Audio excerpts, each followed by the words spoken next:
अस्सलाम वालेकुम बच्चों, उम्मीद है आप सब लोग खैरियत से होंगे। हमने अपने पिछले लेक्चर में मियाँ वारिस शाह को पढ़ा था। मियाँ वारिस शाह के बारे में पढ़ा था, जाना था कि वो एक बहुत बड़े सूफ़ी बुज़ुर्ग यानी दरवेश थे और उन्होंने सूफ़ी शायरी की और उसी में अपना नाम कमाया और अदब की दुनिया में एक आला मुकाम हासिल किया। वो ज़िला शेखुपुरा में रहते थे। चंडियाला शेर ख़ान गांव में रहा करते थे, जो कि शेखुपुरा के करीब ही वाक़या है। उनकी पैदाइश के बारे में कुछ यकीन से नहीं कहा जा सकता है। ये जो तस्वीर आपको नज़र आ रही है, ये उनके मज़ार की तस्वीर है।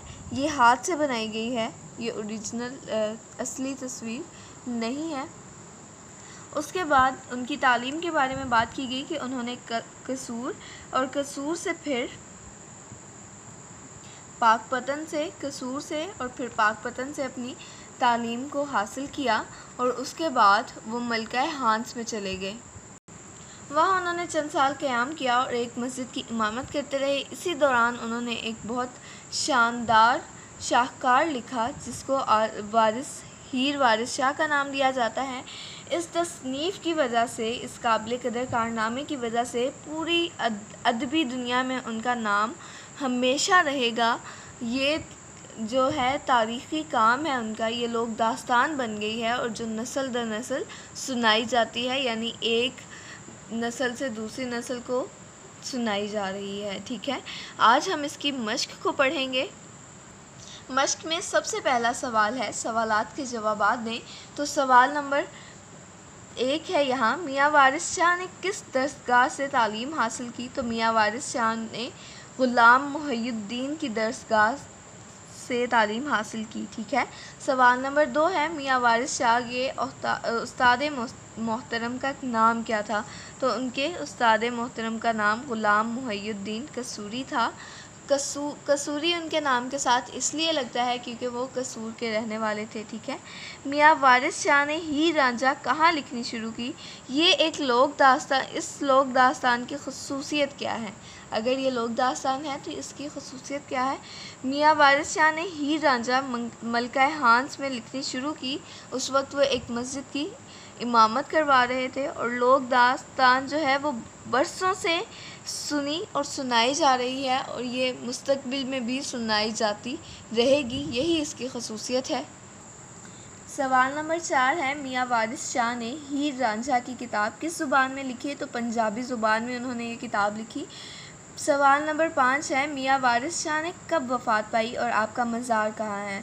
तो मियाँ वारिस शाह ने 1820 में वफ़ात पाई और अपने खालिक़ हकीकी यानी अल्लाह ताला से जा मिले। मालिक हकीकी भी नहीं कहा जाता है। ठीक है। झंडेआला शेर ख़ान जहाँ वो पैदा हुए, जो आबाई शहर है उनका, वहीं उनका मज़ार भी बनाया गया। अब चंद इजाफ़ी सवालात हम देख लेते हैं जो मैंने आपके लिए बनाए हैं। सवाल नंबर 6 है, मियाँ वारिस शाह का आबाई गाँव कहाँ था? तो अभी आपने पढ़ा कि झंडेआला शेर ख़ान में उनका आबाई गाँव था। वही उनका आबाई गांव था जो कि ज़िला शेखुपुरा में वाक़ है। ठीक है। सवाल नंबर 7 था, होश संभालने के बाद वारिस शाह ने तालीम कहाँ से हासिल की? उन्होंने तालीम कसूर से हासिल की। ठीक है। होश संभालने के बाद यानी थोड़े बड़े होकर।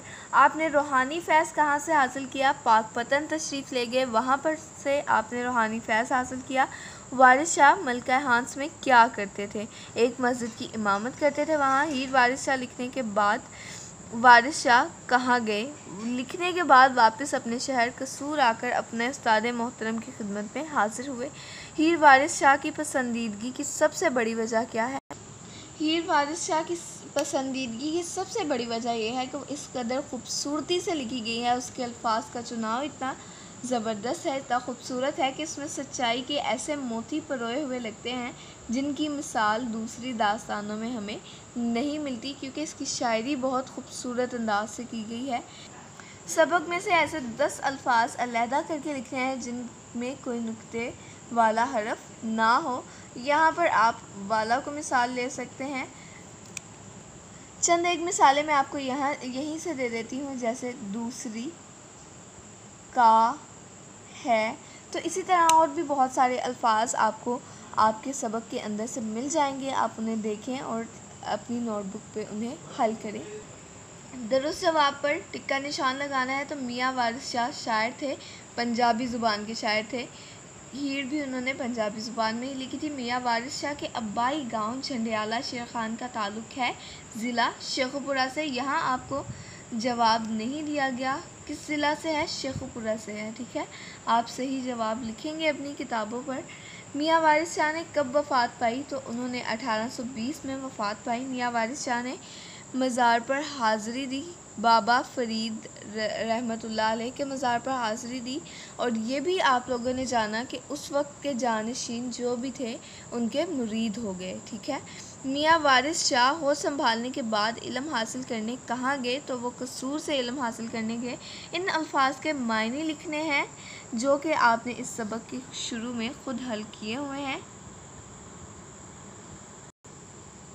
इन अल्फाज के मायने जैसा कि मैंने आपको अभी बता दिया कि आपने शुरू में पढ़े हुए हैं, अब मैं आपके लिए ये दोबारा नहीं पढ़ूँगी, ये आप खुद ही पढ़ेंगे, हल करेंगे। तो इन अल्फाज की मदद से खाली जगह को पुर करना है जो यहाँ दिए गए हैं। कसूर, पाकपतन, झंडियाला शेर खान, हीर, वारिस शाह, 1820, मंजूम, किताब। ये अल्फाज यहाँ दिए गए हैं आपकी आसानी के लिए। तो यहाँ पर मैंने हल करके रख लिया है, आप खुद भी आप इस सवाल को ख़ुद हल करेंगे क्योंकि अब आपको खाली जगह को पुर करना अच्छे से आ गया है, ठीक है। उसके बाद दिए गए अल्फाज को उनके मुतरादिफ से आपने मिलाना है। मुतरादिफ हम पहले भी कई दफ़ा पढ़ चुके हैं कि हम मायनी अल्फाज को कहा जाता है। अब सालों का मतलब बरसों भी होता है, ठीक है। तो ये दोनों हम मायनी हो गए, इसलिए हमने इन दोनों को मिला दिया। मज़ार, मरकत को भी कहा जाता है। शोहरत, मशहूरी को भी कहा जाता है जब हर जगह चर्चा हो। मालिक हकीकी अल्लाह ताला को कहा जाता है क्योंकि वही सच्चा मालिक है, वही हकीकी मालिक है हम सब का। कॉलम अलिफ़ को कॉलम बे से यहाँ मिलाना है। अलिफ़ में क्या बताया गया है, बे में क्या बताया गया है। अलिफ़ में आधा जुमला और बे में आधा जुमला दिया गया है। उन दोनों को मिला के हमने एक मुकम्मल जुमला बनाना है। तो ये पहला देखिए, मियाँ वारिस शाह सूफ़ी शायर थे किस ज़ुबान के, पंजाबी ज़ुबान के। मियाँ वारिस शाह का मज़ार कहाँ था, झंडियाला शेर खान में। उसके बाद मियाँ वारिस शाह ने मस्जिद की इमामत की, मलका हांस में। मंजूम किताब किसको कहा जाता है, हीर वारिस शाह को। मियाँ वारिस शाह ने हाज़िरी दी हज़रत बाबा फ़रीद रहमतुल्लाह अलैह के मज़ार पर। आज के लेक्चर में हमने सवाल जवाब पढ़े। उसके बाद 10 ऐसे हरूफ हमने अलहदा करने थे जिनके ऊपर नुक्ते नहीं हैं। ऐसे आपको सबक के अंदर से बहुत सारे हरूफ मिल जाएंगे।